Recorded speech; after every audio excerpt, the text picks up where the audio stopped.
জীবনে যত প্রেম আছে কলিজায়, নবীজির তরে সবটুকু দিয়ে দেব তাই। বিনিময়ে শাফাত যদি তার পাই, মুছে যাবে জীবনে যত ব্যথা ভার।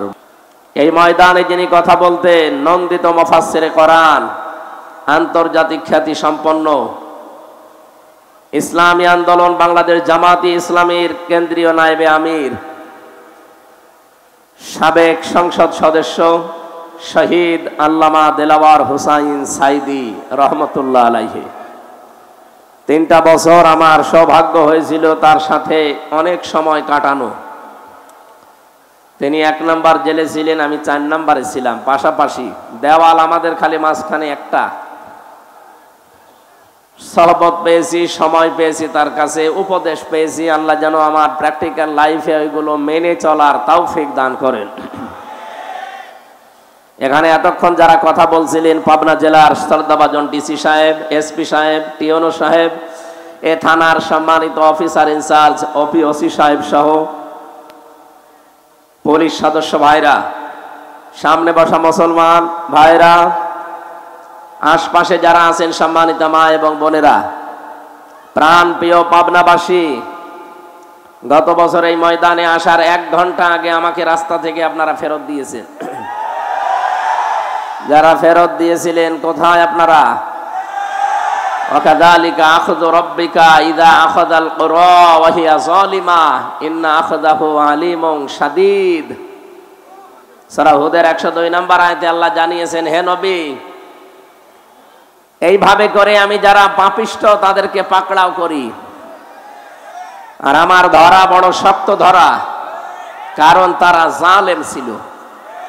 এই জন্য পৃথিবীতে সবচাইতে বড় জালেম হচ্ছে কোরআনে কারিমের কাছে না আসা।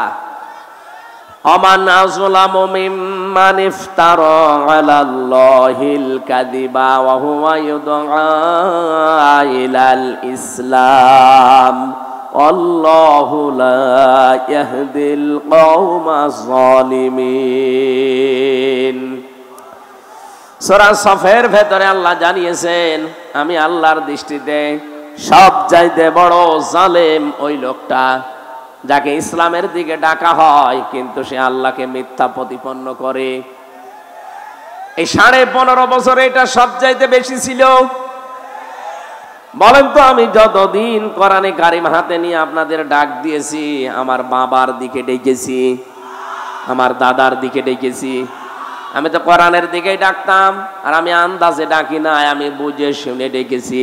কুল হাদিহি সাবিলি আদউ ইলাল্লাহ আলা বাসীরাতিন আনা ওয়া মান ইত্তাবা'আনি ওয়া সুবহানাল্লাহি ওয়া মা আনা মিনাল মুশরিকিন।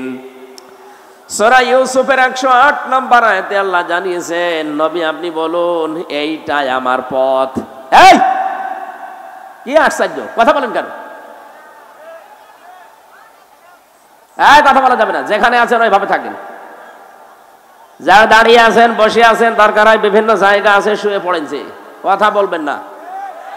কোরআন শোনার আদব, কথা বলা যাবে না। ফাসতামিউ লাহু ওয়া আনসিতু, চুপ থাকা লাগবে, মনোযোগ সহকারে শোনা লাগবে। এটা কি গানের অনুষ্ঠান? এটা ইবাদত চলছে এখন। দেখেন না কিভাবে বসে আছে। আল্লাহ তাআলা জানিয়েছেন, ওয়াইদা সামিউ মা উনজিলা ইলার রাসূলি তারা আয়ুনাহুম তাফিদু মিনাদ দাম'i মিম্মা আরাফু মিনাল হক। হে নবী, আপনার কাছ থেকে যখন কোরআন ওরা শ্রবণ করবে, যারা বুঝবে এর মর্ম মানিগুলো কি আল্লাহ বলতে চায় আর আমি কি করি, তখন দেখবেন ওদের চোখ দিয়ে মনের অজান্তে পানি বের হচ্ছে। এজন্য কোরআনের আলোচনা ভালো করে শোনেন। কষ্ট হচ্ছে, কথা বন্ধ বলা যাবে না, সহ্য করেন।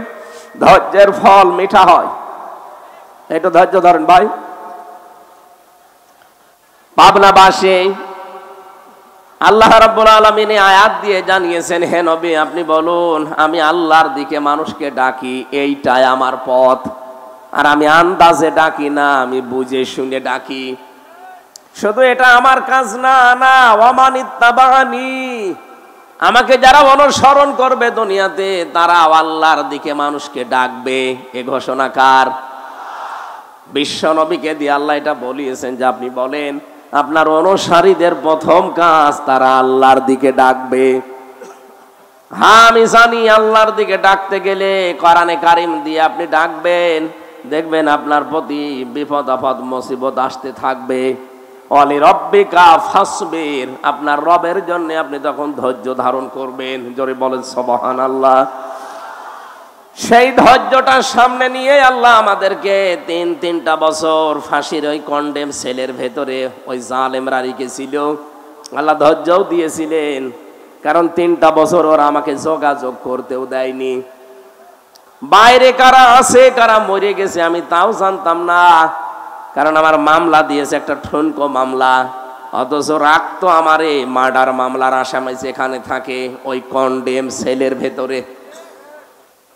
খাওয়া দাওয়া ঠিক মতো দিত না, কষ্ট এত বেশি দিয়েছে, এমনিতেই মানুষ যোগাযোগ বিচ্ছিন্ন হয়ে গেলে লোকটা পাগল হয়ে যায়। আপনারা আয়না ঘর থেকে যারা বের হয়ে আসে বাস্তবে চেহারার দিকে তাকবেন, লোকটা কিন্তু এলোমেলো করে তাকায়। আমি বহু মানুষকে মাটির নিচে বেয়েছিলাম যারা নিজের নাম পর্যন্ত জানে না। ও যে কয় বছর আছে ও নিজেও জানে না, এটা কোন বছর কোন মাস কি বার আজকে কয়টা বাজে, এমনকি ওর নাম কি ও তাও জানে না। বছরের পর বছর একটা মানুষ এভাবে পড়ে আছে কবরের মতো জায়গায়। কবর যেরকম ঠিক ওই রকম জায়গায়, এরপরও কবরে তো আর শিকল দিয়ে বাঁধা থাকে না, কিন্তু আয়না ঘরে আমি দেখেছি শিকল দিয়ে পা বেঁধে দিতে। এ কঠিন অবস্থায় মাঝে মাঝে কারারক্ষীদেরকে যারা যেত বলতাম ভাই কোরআন শরীফ এনে দেন, ওনারা বলতো আপনাকে আমরা বঙ্গবন্ধুর জীবনী এনে দেই। বঙ্গবন্ধু জীবনী পড়ে আমি করবো কি? এরপর ওরা দিত বঙ্গবন্ধুর আত্মজীবনী, বঙ্গবন্ধুর ছেলেবেলা, বঙ্গবন্ধুর চীন সফর। বাধ্য হয়ে শেষ পর্যন্ত একদিন বলেই ফেলেছিলাম যে ভাই আপনি আর কাজ পান না, বই নিয়ে আসতে বলি, তাফসিরের বই কোরআনের বই, আর আপনি নিয়ে আসেন আল্লাহর ওলির জীবনী। আপনার যদি সাহস থাকে তা আপনি, আমি জেল থেকে বলছি অথবা আমি মেজর ডালিম বলছি আমার ফাঁসি চাই, এই বইগুলো একটু আইনে দেন। বলছে ওইসব বই পড়তে নেই। মাঝে মাঝে আমি খবর পাঠাতাম কারারক্ষীদেরকে দিয়ে। মাজলুম জননেতা বাংলাদেশ জামাত ইসলামের কেন্দ্রীয় ভারপ্রাপ্ত সেক্রেটারি জেনারেল ছিলেন জনাব এটিএম আজহারুল ইসলাম, উনি আমার পাশের বিল্ডিং এ ছিলেন। ওনারে বলতাম ওনার কাছে যে বলবেন আমির হামজা বই চেয়েছে তাহলে আপনাকে বই দেবে। উনি মাঝে মাঝে অনেকগুলো বই আমাকে পাঠাতেন। বিশেষ করে কারাগারে রাত দিন জাইনাবাল গাজালির লেখা, এটা আমি প্রায় 7 বার পড়েছি এই 3 বছরে।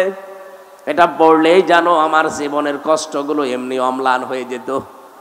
তারা একজন মহিলা কি করেছে তারা ইসলামের জন্য, আর আমি একজন পুরুষ মানুষ। আলহামদুলিল্লাহ শুকরিয়া আদায় করছি, গতকাল আমাদের মুসলিম উম্মার একজন মাজলুম বোন ডক্টর হাফেজা আফিয়া সিদ্দিকা জালেমদের কারাগার থেকে আল্লাহ তাকে কালকে মুক্তি দিয়েছেন। আলহামদুলিল্লাহ ভাই, এই কথা বোঝেন। আমরা চাচ্ছি মাজলুম মানুষগুলো এই বাংলাদেশেও জেল থেকে একে একে অনেকে বের হয়ে যাচ্ছে। বিশেষ করে আমি যাদের সাথে পরিচিত ছিলাম এই মানুষগুলোকে দেখলাম কিছুদিনের ভেতরে সরকার বের করে দিয়েছে মুক্ত জীবনে। জনাব লুৎফুজ্জামান বাবর একজন, গিয়াসউদ্দিন মামুন ভাই একজন, এরপরে মাওলানা জসিমউদ্দিন রহমানী একজন। সব মাজলুম। আমরা চাই এখান থেকে দাবি তুলতে এই বাংলাদেশে মাজলুম জননেতা জনাব এটিএম আজহারুল ইসলামকেও মুক্তি দেওয়া হোক। এই কারা চান দেখি? লিল্লাহে তাকবীর।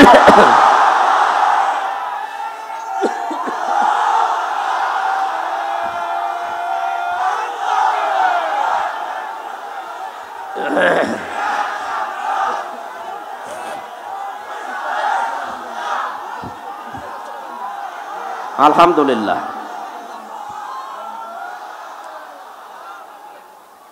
এই কথা বোঝা লাগবে, এ মুক্তি আমি এমনিতে চাইনি। কোরআনে কারিমের সূরা ফাতাহ 18 নম্বর আয়াতের তাফসীর আমি আজকেও পড়ছিলাম। এখানে আওয়াজ হয় বেশি, কি সমস্যা কি? এখানে কেউ দাঁড়িয়ে থাকবেন না ভাই, সবাই বসে পড়েন। আপনারা কি আরম্ভ করেছেন? বেয়াদবি হয়ে যাচ্ছে। আল্লাহর রাস্তায় কথা বন্ধ করেন ভাই, খুব গুরুত্বপূর্ণ মেসেজ আজকে আছে। একটু একটু একটু একটু সময় দেন। আমি এমনিতে অসুস্থ, এই একটা মাহফিলের জন্য আমার আজকে প্রায় যাওয়া আসা মিলে 2000 কিলো রান করা লাগছে। কোথায়? চট্টগ্রাম বিভাগে ছিলাম, আজকে এসেছি আবার কালকে চট্টগ্রাম বিভাগে, সবগুলো তাও দিনের বেলা।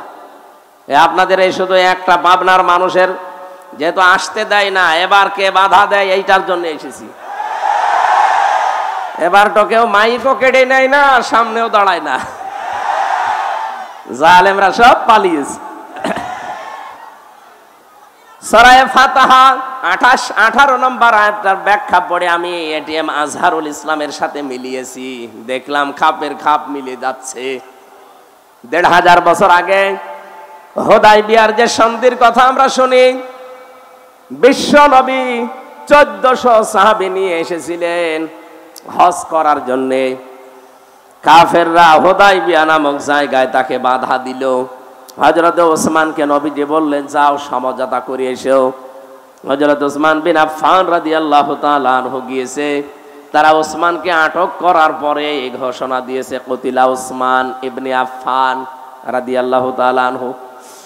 ওসমান ইবনে আফফানকে হত্যা করা হয়েছে, মেরে ফেলা হয়েছে। নবীজি কথাটা শুনলেন, সঙ্গে সঙ্গে সাহাবীদেরকে ডাক দিয়ে বললেন, তাঁবুর সামনে হাজির হয়ে যাও। এরামের যে কাপড় পরা আছে খুলে ফেলো, সাধারণ কাপড় পরিধান করো। অনেকে রোজা রেখেছে, রোজা সব ভেঙে ফেলো। এখন আবার নতুন করে শরীরে শক্তি সঞ্চয় করো। এই যে বাবলা গাছের নিচে আমি হাতটা ফেলে দিলাম, আমার হাতের উপরে তোমরা হাত নিয়ে শপথ বাক্য পাঠ করো। রব্বুল আলামিন বলেন, লাকাদ রাদিয়াল্লাহু আনিল মুমিনিনা ইয ইউবাইউনাকা তাহতাশ শাজারাতি ফাআলিমা মা ফি কুলুবিহিম ফানজালাস সাকিনাতা আলাইহিম ওয়া আসাবাহুম ফাতহান করিবা। আয়াতে 3টা সুসংবাদ আছে। সামনে যেটা আমাদের আসতেছে, আমি দেখতে পাচ্ছি কোরআনের আয়াতের দিকে তাকিয়ে। আল্লাহ আয়াত শুরুই করলেন লাকাদ দিয়ে। আল্লাহ পাক বলেন, অবশ্যই আমি আল্লাহ রাদিয়াল্লাহ, আমি রাজি হয়ে গেছি। আমি রাজি হব না, হয়ে গেছি। অবশ্যই আমি আল্লাহ রাজি হয়ে গেছি। আনিল মুমিনিনা, এই মুমিনদের উপরে, তাহতাশ শাজারাতে, এই গাছের নিচে, ইয ইউবাইউনাকা, যারা আপনার হাতের উপরে হাত দিয়ে বায়াত নিচ্ছে, শপথ পাঠ করছে, এই সবার উপরে আমি আল্লাহ রাজি হয়ে গেছি। তাফসিরে ফি জিলালিল কোরআন সাইয়্যিদ কুতুব রাহমাতুল্লাহ আলাইহি লিখেছেন, সঙ্গে সঙ্গে নবী নিজের বাম হাতটা সবার উপরে তুলে ধরলেন। সাহাবী জিজ্ঞাসা করলেন, হে নবী, আপনি বাম হাত তুলে ধরলেন কেন?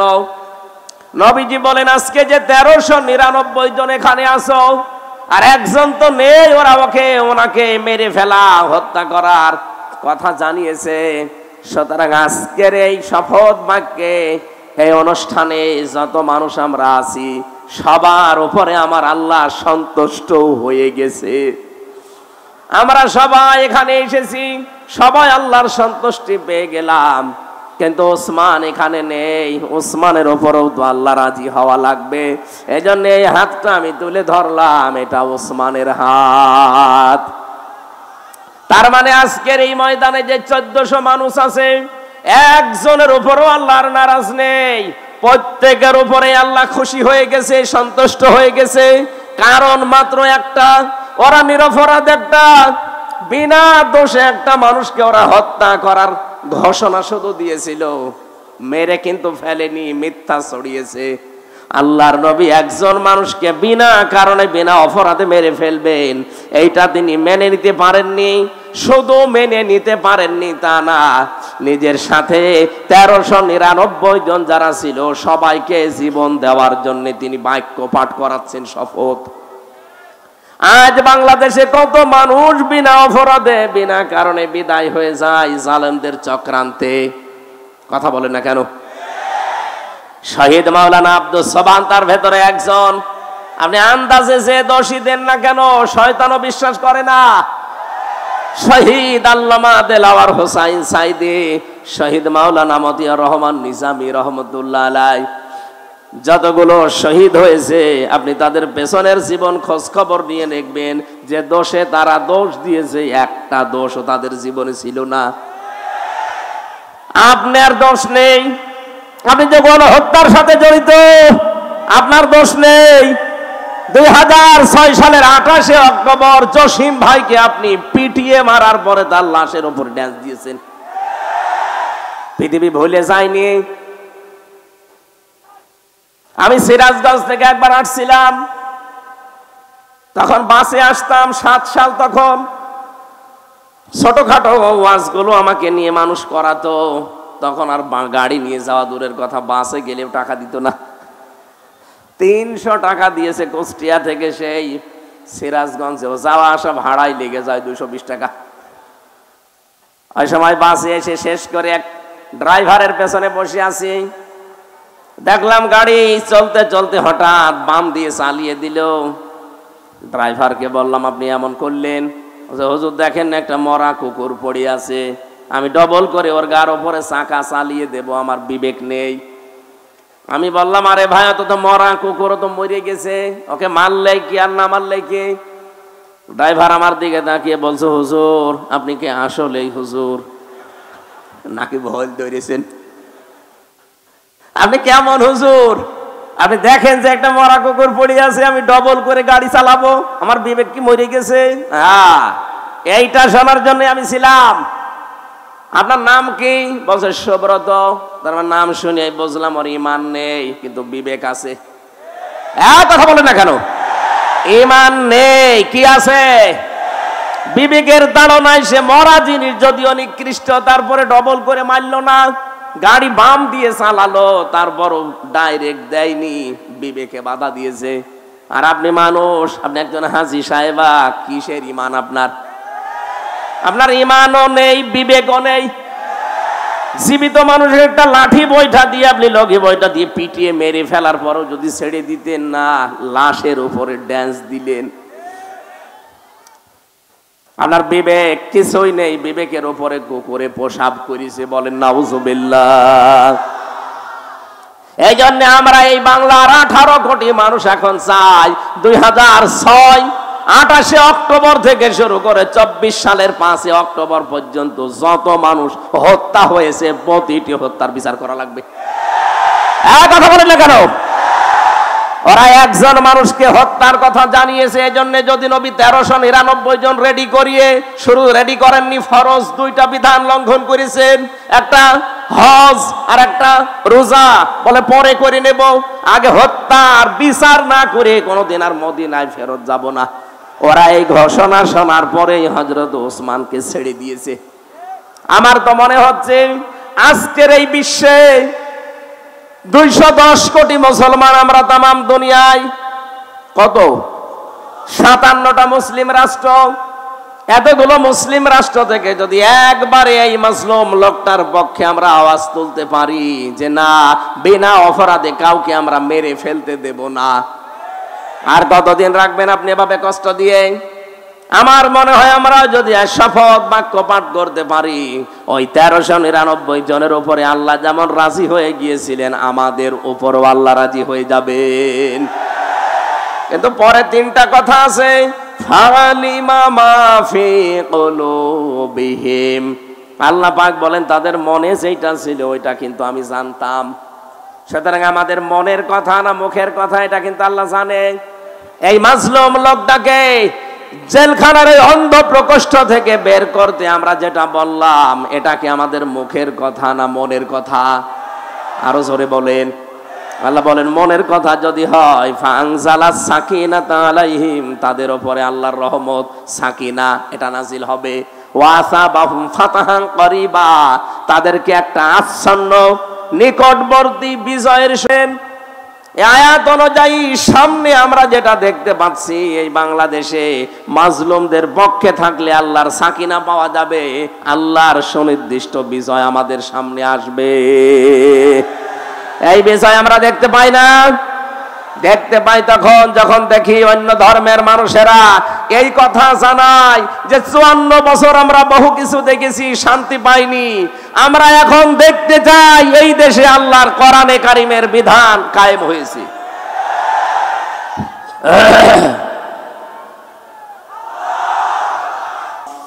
আমার ভাইরা, সুতরাং সত্যের পক্ষে, ন্যায়ের পক্ষে, ইনসাফের পক্ষে আমাদের দাঁড়ানো লাগবে। আজকের এই আহ্বান এই আয়াত থেকে তাহলে সুনিশ্চিত এবং নিকটবর্তী বিজয়ের সুসংবাদ আল্লাহর পক্ষ থেকে পাওয়া যাবে, যেটা আল্লাহ আমাদেরকে সামনে দেখিয়ে দিচ্ছেন। সকলে বলেন আমিন। দরুদ আর সালাম পাঠের মাধ্যমে আজকের তেলাওয়াত কিন্তু আয়াত থেকে আমরা আরম্ভ করছি। আমি কোরআনে কারিমের সূরা মুদ্দাসসির 7টা আয়াত পড়েছি। এত আয়াত আমি তাফসীর মাহফিলে পড়ি না, আজকে একটু বেশি হয়ে গেছে। আপনারা সময় দেবেন না ইনশাআল্লাহ? আমার শরীর যেন সাপোর্ট দেয়। সকলে বলেন আমিন। সূরা মুদ্দাসসির, নবীজিকে আল্লাহ পুরা কোরআনে 7টা নাম ধরে ডাক দিয়েছিলেন, তার ভেতরে মুদ্দাসসির একটা। প্রথম যে আয়াতগুলো কোরআনের নাজিল হয় এই পৃথিবীতে, আমরা জানি অনেকে এই সূরা আলাকের প্রথম 5 আয়াত, তো অনেক তাফসীর কারক লিখেছে না, প্রথম আয়াত নাজিল হওয়া কোরআনে কারিমের এই সূরা মুদ্দাসসিরের প্রথমে এই 7টা আয়াত। 2টা বর্ণনায় ঠিক আছে। প্রথমটা নাজিল হওয়ার পরে নবীজি যখন হেরা গুহায় বিশ্বনবী মুহাম্মদুর রাসূলুল্লাহর কাছে ফেরেশতা এসে বলেন, ইয়া মুহাম্মদ ইকরা, নবীজি বললেন মা আনা বিকারি, আমি পড়তে পারবো না, আমি পড়তে জানি না। এই শব্দটা আমি বাংলা অর্থে মিলাতে পারি না, এখানে বাংলা অর্থ হবে আমি পড়তে পারবো না। পড়তে পারবেন না মানে আমি বলে বলে দে, আপনি পড়েন ইকরা ইকরা ইকরা। এই এদিকে তাকান, গুরুত্বপূর্ণ একটা তথ্য এখানে আছে। তিনবার তিনি বললেন মুহাম্মদ পড়েন, তিনি বললেন আমি পড়তে পারবো না, আমি পড়তে জানি না। এ শব্দ আমরা যদিও বাংলায় অর্থ করি, বাংলা অর্থ হবে আমি পড়তে পারবো না। কেন পারবেন না?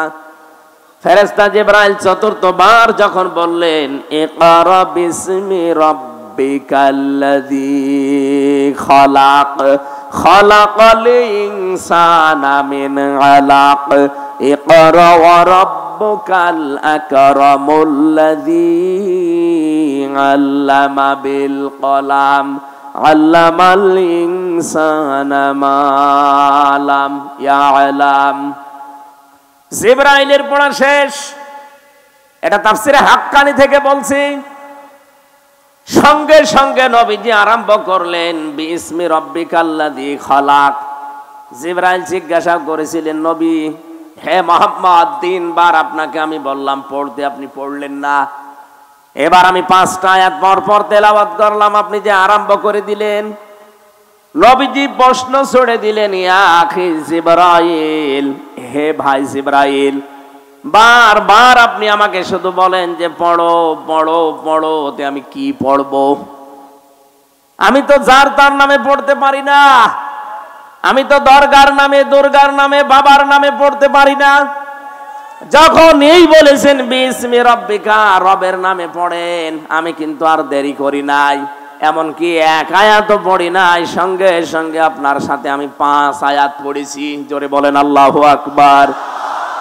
এখান থেকে নবীজি তার উম্মতদেরকে কিয়ামত পর্যন্ত শিক্ষা দিতে চাইলেন, আমার উম্মতেরা পৃথিবীতে যদি লেখাপড়া করতে হয় এই পৃথিবীর কারো নামে পড়া জায়েজ নেই, পড়তে হবে কার নামে? আরো জোরে বলেন কার নামে? এ পাবনা দারুল আমান ট্রাস্টে পড়া হয় কার নামে? এ বাংলাদেশে বহু প্রতিষ্ঠান আছে যেখানে আল্লাহর নামে পড়া এখনো আরম্ভ হয়নি, যেখানে বাবার নামে পড়া হয় না। আমরা যারা দায়িত্বে আছেন, শিক্ষা মন্ত্রণালয়ে যারা দায়িত্বে আছেন, তাদেরকে আমরা ৯৬% মুসলমানের দেশে ওদের তো আহ্বান জানাচ্ছি, শিক্ষা ব্যবস্থা আল্লাহর নামে পড়া আরম্ভ করা লাগবে। আপনারা এই দাবির পক্ষে আছেন না? বলেন। শুনলাম ১৫৪টা এখনো পর্যন্ত এই দেশে মাদ্রাসা লাইনে যারা আছে তাদের এই প্রতিষ্ঠানগুলো এখনো পর্যন্ত কার্যকর ভূমিকায় যায়নি। বিশেষ করে শিক্ষার দায়িত্বে যারা আছেন আমার ভাইরা, ধর্ম উপদেষ্টা হিসাবে যিনি এখন দায়িত্বে আছেন ডক্টর আফামা খালিদ সাহেব, উনি অলরেডি বাংলাদেশের মসজিদের খতিব, ইমাম এবং মুয়াজ্জিনদেরকে সরকারিভাবে, বিশেষ করে পশ্চিমবঙ্গের মতো তাদের ভাতার ব্যবস্থা অলরেডি করছে। এটা যদি কায়েম হয়, এই দেশে যতগুলো প্রতিষ্ঠান আছে, বিশেষ করে বাঁকা চোখে দেখা হয় যাদেরকে আল্লাহর নামে পড়ানো হয়, এই জন্য বাঁকা চোখে দেখা হয়। ৯৬% মুসলমানের দেশে আমরা আহ্বান জানাবো এইগুলো তাড়াতাড়ি কলেজের মতো এমপিওভুক্ত করা হোক, কি সরকারিকরণ করা হোক, এটা আমরা চাই না। তাহলে তখন এই ২ টাকা ৫ টাকার জন্য আপনার পেছনে ঘোরা লাগবে না তাদের। নবীজি বললেন, জিবরাইল বারবার আমাকে বলেন যে পড়ো পড়ো পড়ো, আমি পড়বো কি? যখনই বলেছে বিসমি রব্বিকা, রবের নামে, তখন আমি আর দেরি করি নাই। সুতরাং আহ্বান জানাবো আমাদের ছেলে মেয়ে যাদের আছে এইরকম প্রতিষ্ঠান, যেখানে পাবেন অন্তত ৩ থেকে ৫ বছর আপনি ছোটকালে তাদেরকে কোরআনের সাথে সম্পৃক্ত করার জন্য পড়াবেন। কারণ কোরআনের সাথে সম্পর্ক মানেই রবের সাথে সম্পর্ক। কথা বলেন ঠিক কিনা? ৩ থেকে ৫ বছর আপনি একটু চেষ্টা চালান, এরপর আপনার ছেলেকে আপনি ডক্টর বানান, ডাক্তার বানান, ইঞ্জিনিয়ার বানান, ডিসি বানান, এসপি বানান, যা বানাবেন কোনো অসুবিধা নেই। শুধুমাত্র এখানে ৩ থেকে ৫ বছর এরকম যত প্রতিষ্ঠান বাংলাদেশে আছে যেখানে কোরআনের শিক্ষা দিয়ে রবের সাথে সম্পর্ক করা হয়, আমি 2টা গ্যারান্টি আপনাকে দিতে পারি। এই ৩ বছর ৫ বছরের কারণে আপনার ছেলে কোনো দিন নেশা করবে না। 2 নম্বরে কোনোদিন শেষ বয়সে আপনাকে বৃদ্ধাশ্রমে রেখে আসবে না। কয়েকদিন আগে আমি নীলফামারীর কিশোরগঞ্জ থানায় গিয়েছিলাম, ওরা আমাকে বৃদ্ধাশ্রমে নিয়ে গেল দেখার জন্য। যে দেখি এইদিকে 25 জন, এইদিকে 25 জন, 50 জন মা আর বাবা বসে আছে। এদের চেহারার দিকে তাকিয়ে আমি বুঝতে পেরেছি সবাই তার সন্তানের জন্য বরদোয়া করছে। তাদেরও তো আমাদের মতো ছেলে মেয়ে নেই। এক কথা বলেন না কেন? আমি 2 জনের সাথে কথা বলেছিলাম, একজনের ছেলে ডিসি আর একজনের ছেলে আমেরিকায় থাকে, অথচ মা আর বাবা 2 জন বৃদ্ধাশ্রমে, চোখের ভেতরে ছলছল করছে পানি। আপনি আজ পর্যন্ত শুনেছেন যে কোরআন জানে, হাদিস জানে, আলেম না, শুধু কোরআনের জ্ঞান আছে, আল্লাহ সম্পর্কে জ্ঞান রাখে, এরকম মানুষ তার মা বাবাকে বৃদ্ধাশ্রমে রেখে দিয়েছে? যদি কোনো জায়গায় রেখে দেয়ও, এর পেছনে একটা কারণ আছে। আমি যতটুকু খোঁজ নিয়েছি, যদি এরকম কিছু পায়ও, আপনি দেখবেন হয় তার স্ত্রীর কারণে, শ্বশুর শাশুড়ির কারণে মা বাবাকে হয় আলাদা করে দেয়, নাই বৃদ্ধাশ্রমে রেখে দেয়। আল্লাহর সাথে, রবের সাথে পরিচয় থাকার পরও অনেক সন্তান পারে না, কারণ স্ত্রীর মন রক্ষা আর শ্বশুর শাশুড়ির দিকে তাকাতে গিয়ে নিজের মা বাবাকে ছেড়ে দেয়। কথা বলেন না কেন? আমার এই চোখের দেখা, মাত্র 7 বছর বয়স, এখনো পর্যন্ত আলিফ বা তাসা খুব বেশি ভালো করে পারে না, কয়েকদিন ভর্তি হয়েছে মাত্র।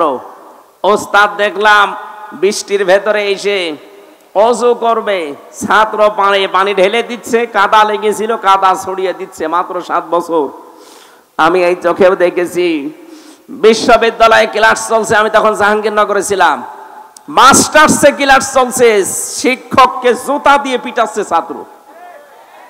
বলছে বাংলাটা বলতে পারলাম না, যে তোরে আমি মেরেই ফেলবো। শিক্ষক বলছে, বাবা তুই আমারে ছেড়ে দে, আমি জীবনে আর ক্লাসে আসবো না। বলে না, তোরে আমি বলেছিলাম যে ওই সিটটা দিলি না, তোরে আমি মেরেই ফেলবো। ওইটাও ছাত্র, এটাও ছাত্র, ওইটা অলরেডি মাস্টার্সে পড়ছে, জানোয়ার হয়ে গেছে, আর এটা এখনো আলিফ বা শেষ হয়নি, এটা মানুষের মতো মানুষ হচ্ছে। কথা বলেন না কেন? এই জন্য আহ্বান জানাচ্ছি, রবের নামে পড়া আরম্ভ করা লাগবে। রবের সাথে আমাদের পড়ার পরিচয় নেই, এই জন্য আমরা অনেক জায়গায় যাওয়ার পরেও দেখি না কাঙ্ক্ষিত মানের মানুষ আমরা হতে পারছি না। এই জন্য ইন্নাল্লাযীনা আমানু ওয়া আমিলুস সলিহাত সারা জীবন এই আয়াতের ব্যাখ্যা শুনিয়েছে, যারা ঈমান আনে আর নেক আমল করে না। সালেহ শব্দের শাব্দিক অর্থ শুধু নেক নয়, শুধু সৎ নয়, সালেহ মানে যোগ্য। সালেহ মানে কি? আমরা যারা বলি আল্লাহর আইন চাই, সৎ লোকের শাসন চাই, সৎ হওয়া লাগবে এবং লোকটাকে যোগ্য হওয়া লাগবে। বহু মানুষ আমরা সৎ দেখেছি এই দেশে, দেখতে তো ভালোই লাগতো, মনে হতো যে আসমান থেকে পালিয়ে এসেছে দরবেশ, কিন্তু এত বড় অসৎ মানুষ বাংলাদেশে আর নেই। এই কথা বলেন না কেন? আমি নিজে দেখেছি, আমার মাথায় যখন দড়ি দিয়ে কোর্টের বারান্দা নিয়ে দিয়ে যাচ্ছিল, এই দরবেশ বাবা আমার সামনে ছিল। উনি ম্যাজিস্ট্রেটের পক্ষে প্রবেশ করলো, করে কি যেন বলে আসলো, আসার পরে আমারে দেখে উনি হাসি দিল। হাসি দেওয়ার পরে এটাই জানিয়ে চোখ টিপ দিয়ে এইটাই জানাতে চেয়েছে যে দেখেন কেমন লাগে। আজ যখন দরবেশকে এই দাড়ি কাটা অবস্থায় নিয়ে যায়, আমারও মাঝে মাঝে মনে হয় ওনার ওই কথাটা, দেখ কেমন লাগে। যদিও এটা আমি মন থেকে বলি না, বিপদে পড়লে আসলে উপহাস করা ঠিক না, কিন্তু ওনারা যা করেছে আল্লাহ মনে হচ্ছে উল্টিয়ে ওইটা ওনাদের উপরেই ফেলিস। গতকালকে আমি রাতের বেলা ছিলাম চাঁদপুরের ফরিদগঞ্জ। ওই জায়গায় যেই মহিলা এতদিন পর্যন্ত আওয়াজ দিত যে ফিটনেস বিহীন বিএনপি, লাইসেন্স বিহীন জামাত, আল্লাহ ওনারে পুরা কথাটা উল্টিয়ে ওনার শরীরের উপরে আজ লাগিয়েছে। ওনার শরীরের কোনো ফিটনেস নেই, তো শেষ। কথা বলছে না কেন? আমি তো আর রাজনৈতিক নেতা না যে রাজনৈতিক কথা বলবো, ইঙ্গিত দিলাম। দুনিয়াতে যে যা করছেন ওইটা কিন্তু আল্লাহ উল্টিয়ে আপনার উপরে ফেলে দেবে। এই জন্য এমন কিছু করবেন না। সালেহ মানে কি বলছিলাম যেন? যোগ্য। জোরে বলেন কি? এই জন্য এই যোগ্য করে করে তুলতে হলে এই দেশে যারা কাজ করছে মানব জাতির পেছনে, আপনি তাদের কাছে থাকবেন। কারা কাজ করছে আপনার বিবেক আছে, আপনি দেখে নিন। যারা ছোটবেলা থেকে গড়ে তুলতে চায় আপনার সন্তানকে, আপনার ছেলেকে, আপনার মেয়েকে, আমি যেহেতু এখনো পর্যন্ত এরকম বয়সে আছি, এজন্য আমার এই চোখে আমি যা দেখতে পাচ্ছি তাই আপনাকে শোনাচ্ছি। যারা মানুষকে সৎ এবং যোগ্য করে গড়ে তুলতে চায়, আপনার ইমানি দায়িত্ব হবে এখন আপনার ছেলে মেয়েকে ঠিক তাদের কাছে নিজে হাত ধরে দিয়ে আসা। নয়তো শেষ বয়সে আপনাকে বৃদ্ধাশ্রমে থাকা লাগবে, অথবা আপনার ছেলেকে দেখবেন বিভিন্ন নেশা ভান করে আপনার সামনে এসে উল্টাপাল্টা গালিগালাজ করছে। আল্লাহ আমাদেরকে হেফাজত করুন। আমরা সূরা মুদ্দাসসির থেকে যেহেতু তাফসীরুল কোরআন মাহফিল লিখা, আমরা এখান থেকে আয়াত থেকে পড়া আরম্ভ করব। আমাদের মেহমানরা ব্যস্ত, ওনারা আরো অনুষ্ঠানে যাবেন। সালাম দেওয়ার পরে আমরা আরম্ভ করছি ইনশাআল্লাহ। আসসালামু আলাইকুম। একটু ঘোষণা দেন, আপনি দেন। সবাই নিশ্চুপ হয়ে বসেন। এখন একজন করে মেহমান, আমাদের এসপি সাহেব কিছুক্ষণ আগে এসেছিলেন, ডিসি সাহেব এসেছিলেন, একজন করে আসতেছে। ওনারা তো আমাদের চাইতে অনেক ব্যস্ত, সময়ের অনেক দাম। ওনারা একটু কথা বলবে সালাম দিয়ে, এরপরে আমরা আরম্ভ করবো ইনশাল্লাহ। আলহামদুলিল্লাহ, আমরা আজকে খুশি।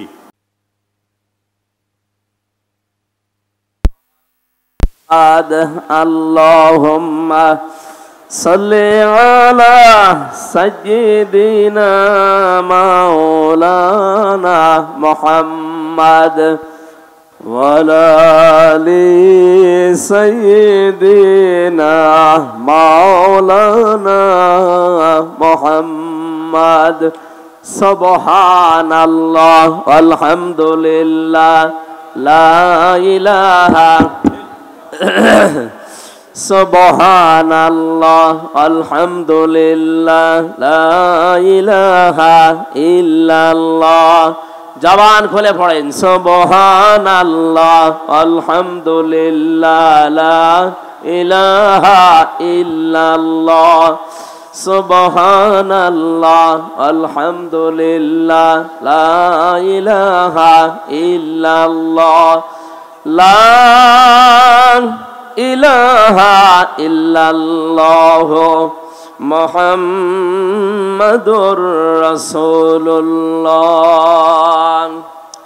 আমার ভাইরা, বিশ্বনবী বাড়িতে আসলেন, খাদিজাতুল কুবরাকে বললেন আমাকে ঢেকে দাও।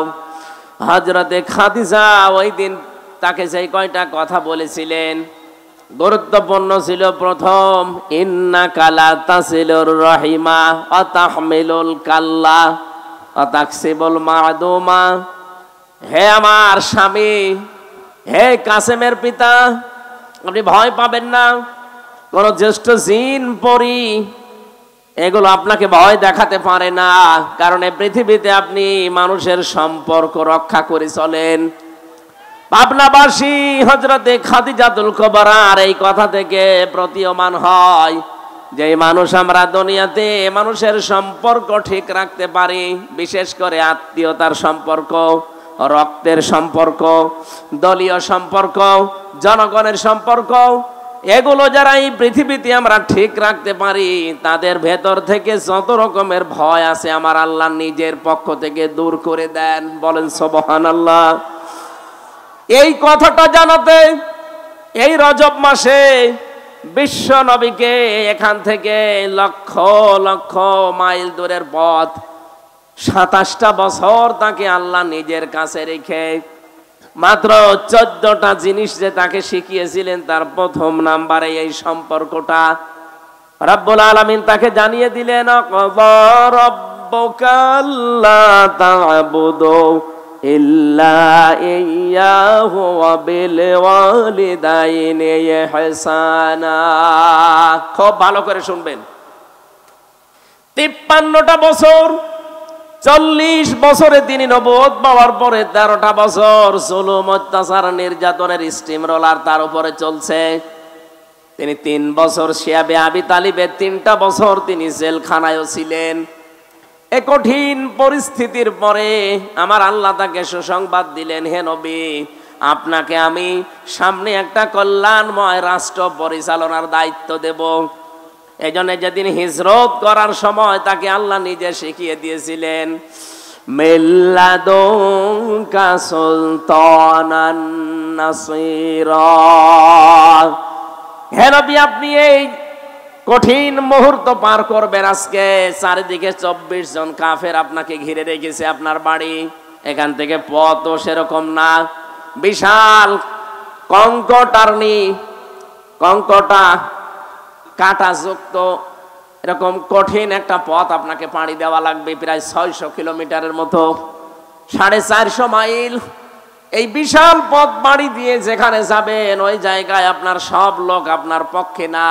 এই বিশাল কাজ কারবার গুলো করার পর একটা রাষ্ট্র আপনাকে আমি আল্লাহ উপহার দেব। এই জন্য দোয়াটা আপনি আমার কাছে করেন।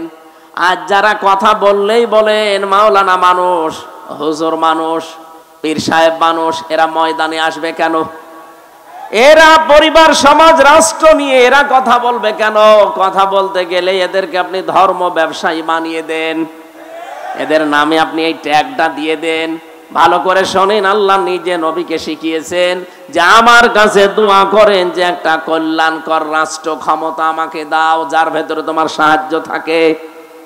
এজন্য মানুষকে বানানোর যে 3টা উদ্দেশ্য আমরা পড়া কোরআনে পেয়েছি, তার প্রথম উদ্দেশ্য আল্লাহ জানিয়েছেন, এদিকে তাকান, ইন্নী জাইলুন ফিল আরদি খলিফা।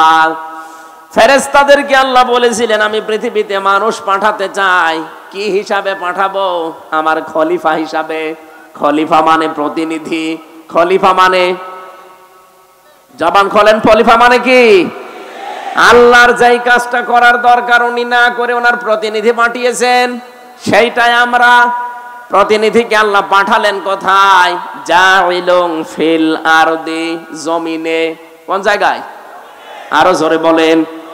পাবনাবাসী জবান খুলে উত্তর দেবেন, আমরা কি আজ আল্লাহর খলিফা হিসাবে জমিনে আছি? না, জমিনটা জালেমরা ফাঁকা পেয়েছে, এজন্য তো 180 মাইল বেগে চালাচ্ছিল।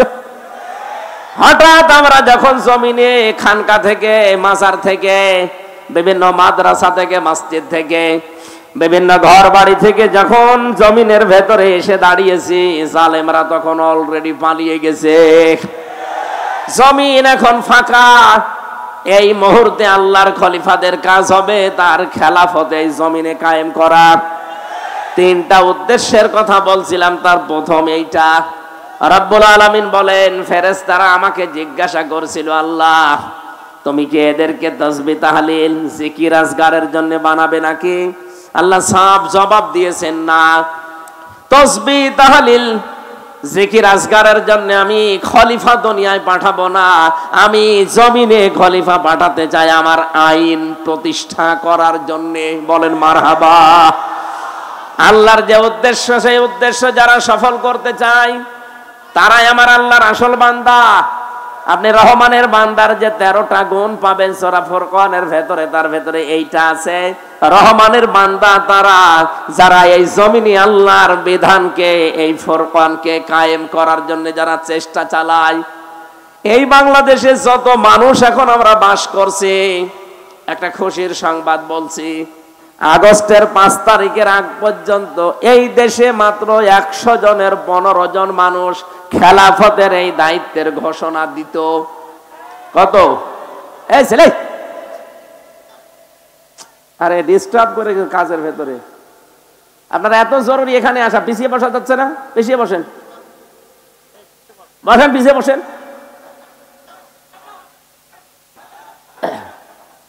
এই কথা বলা যাবে না, কথাগুলো বোঝেন। পাবনাবাসী গুরুত্বপূর্ণ এই বিধানটা পালন করার জন্য আল্লাহ রাব্বুল আলামিন আমাদেরকে যেখানে পাঠিয়েছিলেন, ফেরেশতারা যখন জিজ্ঞাসা করেছে আল্লাহ এদেরকে কি জিকির করার জন্য, তাসবিহ করার জন্য পাঠাবে? আল্লাহ বলেন না, আমার বিধান কায়েমের জন্য। এইজন্য সূরা ফুরকানের থেকে যে উদাহরণ দিলাম, রহমানের বান্দা আমরা যারা এই দেশে আছি দাবি করতাম এতদিন, আমি একটা জরিপ পেয়েছিলাম, 100 জনের মাত্র 15 জন চাইতো এদেশে আল্লাহর বিধান কায়েম হোক আগস্টের 5 তারিখের আগে। অথচ 4.5 মাস পরে জানুয়ারিতে একটা রিপোর্ট পেয়েছিলাম, এই দেশে এখন 100 জনের 58 জন মানুষ চাচ্ছে আল্লাহর বিধানে জমিনে কায়েম হোক। কয়েক মাসের ব্যবধানে মানুষের পরিবর্তন এত এসে গেছে, হিন্দু পর্যন্ত এখন চাচ্ছে কোরআনের বিধান কায়েম হোক। কয়েকদিন আগে জামাত ইসলামের শ্রদ্ধাভাজন আমিরে জামাত গাইবান্ধায় গিয়েছিলেন, একজন পুরোহিত, একজন ঠাকুর, হিন্দু বেটা, উনি আগে বক্তব্য দিতে গিয়ে জানিয়েছেন এই দেশে কোরআনের বিধান কায়েম হলে আমরা সবচাইতে বেশি নিরাপদে থাকতে পারবো। এই জন্য জালেমদের তো মাথা খারাপ এতদিন ছিল, এখন অনেক মুনাফিক মানুষের মাথা দেখছি খারাপ হয়ে গেছে। ওরাও তো এগুলো দেখে যে হচ্ছেটা কি। এই জন্য মাওলানা মিজানুর রহমান আজহারী একটা কি যেন টাচ দিয়েছে, অনেকের মাথায় গিয়ে লেগেছে। উনি শুধু টাচ দিয়েছিল, এতদিন এক দল খেয়েছে আর এক দল খাওয়ার জন্য রেডি হয়ে আস। আপনারে বলিছে, কয়েকদিন আগে আমার সিলেটে ওনার সাথে অনুষ্ঠান ছিল, উনি আমারে বলছে হামজা ভাই, আমি বললাম যে এক দল খেয়েছে আর এক দল খাওয়ার জন্য রেডি হয়ে আছে, একটা গ্রুপ দেখলাম গায়ে মেখে নিল, কারণ কি? আমি তো আর কাউকে উদ্দেশ্য করে বলি নাই। এই দেশে 48টা প্রায় নিবন্ধিত দল, আরো আছে নিবন্ধনের বাইরে, সব মিলে প্রায় 73টার উপরে। কারো গায়ে লাগে না, আপনার গায়ে লেগেছে কোন কারণে? তার মানে অবশ্যই আপনি এরকম কিছু করবেন বলে আশা করি আছেন। গত 2 দিন আগে একজন ঘোষণা দিয়েছে যে 15.5 বছরে কোরআনের কথা বলতে হলে তো অনুমতি নেওয়া লাগতো, আমরা যদি যেতে পারি অনুমতি দেব না। আরে ভাই, আপনি এই কথাটা আগেই বলে ফেললেন, কয়েকদিন পরে বলতে পারতেন না? জনগণ তো সব জেনে ফেললো। আপনার যে আশা ছিল, আশায় গুড়ে বালি। কথা বলেন না কেন? এদেশে আর কিছু থাক বা না থাক, কোরআনে কারিম দেশে থাকবে ইনশাআল্লাহ। 4.5 মাসে যদি 15 থেকে 58 হয়ে যায়, আর 4.5 মাস যেতে দেন, আমার তো চোখে দেখা এই দেশে 100 জনের 100 জন মানুষ বলবে আমরা কোরআন চাই। আমরা চাই না, কারা চান দেখি? লিল্লাহি তাকবীর।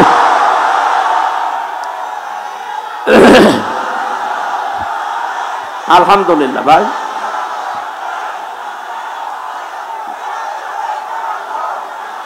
আমার ভাইরা,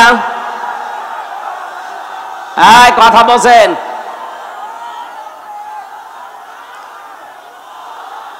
কোরআনে কারিমের এই বাতাস আমি বাংলাদেশের 630টা থানায় আমার কম বেশি যাওয়া হয়ে গেছে। আমি দেখতে পাচ্ছি এদেশের মুসলমান, হিন্দু, বৌদ্ধ, খ্রিস্টান নেই, মানুষ পদবাচ্চে যারা বিবেচিত সবাই এক বাক্যে আওয়াজ তুলছে আমরা কোরআনের বিধান চাই। আর কিছু ক্যান্সার আছে, এরা হয়তো মাথা খারাপ, এ কারণে বলছে কিছু চাই না, আগে থালা দেন। থালা কি করবেন? আমরা আহ্বান জানিয়েছি একেবারে স্পষ্ট ভাষায়, যারা দায়িত্বে এখন আছেন সংস্কার করেন খুব তাড়াতাড়ি, সম্মানজনক একটা সময় নিয়ে সংস্কার করে তাড়াতাড়ি নির্বাচন দিয়ে নির্বাচিত সরকারের হাতে দেশটা তুলে দেন। তাহলে এই দেশ নিয়ে আপা সহ যারা পালিয়েছে কেউ আর ষড়যন্ত্র করার সুযোগ পাবে না। কিন্তু সংস্কার না করে আমরা নির্বাচন করতেও চাই না, হতেও দেব না। কারণ আর আগে দিনের ভোট রাতে হয়ে যাবে। কথা বলেন ঠিক কিনা? দিনের ভোট রাতে হয়েছে, এটা কি ওয়াজ করা লাগবে? যারা করেছে আমার সাথে, একদম একজন ওসি ছিল জেলখানায়, সে আমার নিজে বলেছে যদি আমরা দিনের ভোট রাতে করেছি। সুতরাং আমরা চাই 1628 জন এরকম চেয়ারে যারা বসে আছেন, এগুলো সব জালেমদের দোসর অথবা নিজেরাই জালেম। কথা বলেন না কেন? এরা এই তিনটা টার্মে এই জালেমদেরকে এরা টিকিয়ে রাখার জন্য সর্বাত্মক চেষ্টা চালিয়েছে। আমরা চাই খুব তাড়াতাড়ি ওদেরকে চেয়ার থেকে নামিয়ে এই 15.5 বছরে যারা বৈষম্যের শিকার ছিল তাদেরকে চেয়ারে বসান। এই কথা বলেন না কেন? নয়তো এভাবে যদি আবার আমতা করে দিয়ে দেওয়া হয়, একবারে ডিক্লিয়ার দিয়ে দেবে 154 জন, দিনের ভোট রাতে হয়ে যাবে, আগে যা ছিল তাই। তাহলে তো ওরাই থাকা ভালো ছিল। এক লোক বিবাহ করার পরে বাসর রাত্রে এখনো স্ত্রীর কাছে যায়নি, শাশুড়ি এসে বলছে বৌমা কি করবা জানি না, আমার কিন্তু নাতি চাই। বলছে মা আপনি সময় দেবেন না। ননদ যে বলছে ভাবি কি করবা জানি না, আমার কিন্তু ভাতিজা চাই। দাদি শাশুড়ি গিয়ে বলছে কি করবা জানি না, আমাদের কিন্তু পুতি চাই। স্বামী এবার এসে বলছে বউ ঘুমিয়ে পড়ো, কিন্তু আমার বেবি চাই। স্ত্রী বলছে দাঁড়ান, আপনার কি সব পাগলের বংশ? এখনো বাসরই হয়নি, এখনো বাসর হয়নি, এরপরে এর ভেতরে আপনার মা এসে চায় নাতি, আপনার দাদি এসে চায় পুতি, আপনার বোন এসে চায় ভাতিজা, আর আপনি যে এসে চাচ্ছেন বেবি। আমি কি ওগুলো ডাউনলোড করে নিয়ে আসবো? সময় দেবেন না? আগে অন্তত বাসর হোক, অন্তত 10 মাস 10 দিন সময় দেন, তারপরে যে যা চেয়েছেন সবগুলোই দেব। কিন্তু আমার 1 বছর সময় দেওয়া লাগবে। কথা বলেন ঠিক কিনা? আরে ভাই, যারা দায়িত্ব নিয়েছে এরা তো একটাও রাজনীতিবিদ না, সব ব্যবসায়ী, এক একজন এক এক দিকের। তাই আপনি 1 বছরও সময় দিলেন না, বেবি ডাক শুনবেন কি করে? এই জন্য আমরা কাঙ্ক্ষিত মানের সময় দিতে চাই, সম্মানজনক সময় নিয়ে তারা খুব তাড়াতাড়ি সংস্কার করে এদেশে এমন জায়গায় নিয়ে যাক যেন আমার ভোট আমি দেব, যাকে খুশি তাকে দেব। কথা বলেন ঠিক কিনা? আমার ভাইরা, বিশ্বনবী মুহাম্মদুর রাসূলুল্লাহ, আল্লাহ রাব্বুল আলামিন তাকে ডাক দিয়ে বললেন হে নবী আপনি আমার কাছে এই দোয়াটা করেন যে আমি রাষ্ট্রীয় ক্ষমতা চাই। আজ যারা এই দেশে এই কথা আহ্বান জানায় আপনাদেরকে যে আমরা রাষ্ট্রীয় ক্ষমতায় যেতে চাই, কারণ আমরা এই কোরআনে কারিমকে প্রতিষ্ঠা করতে চাই, ওদের মনের ভেতরে যদি দুনিয়ার কোনো কামনা বাসনা থাকে, আপনি মাস্ট বি তার পেছনে থাকবেন না। এই কথা বুঝতেছেন? কারণ এই মানুষগুলো অলরেডি শপথ নেওয়ার সময় আল্লাহকে কথা জানিয়েই দিয়েছে, ইন্না সলাতি ওয়া নুসুকি ওয়া মাহইয়ায়া ওয়া মামাতি লিল্লাহি রাব্বিল আলামিন। আমার নামাজ, আমার কুরবানি, আমার বেঁচে থাকা, আমার মরে যাওয়া আমি সব আল্লাহকে দিয়ে দিয়েছি। সুতরাং এই শপথ যারা পাঠ করে এই মানুষগুলো নিজের জন্য অন্তত কিছু করবে না। যদি করে সে মুনাফিক হয়ে কিয়ামতে উঠবে, কারণ সে আল্লাহর কাছে অঙ্গীকার দিয়েছে। কথা বলেন না কেন? যারা অঙ্গীকার আবদ্ধ হয়েছে আপনি মাস্ট বি তাদের পেছনে থাকবেন, কারণ ওই মানুষগুলো তার জীবন মরণ নামাজ ত্যাগ তিতিক্ষা কোরবানি অলরেডি আল্লাহকে দিয়ে দিয়েছে, ঘোষণা দিয়েছে। এই এরা এত আওয়াজ করে কেন?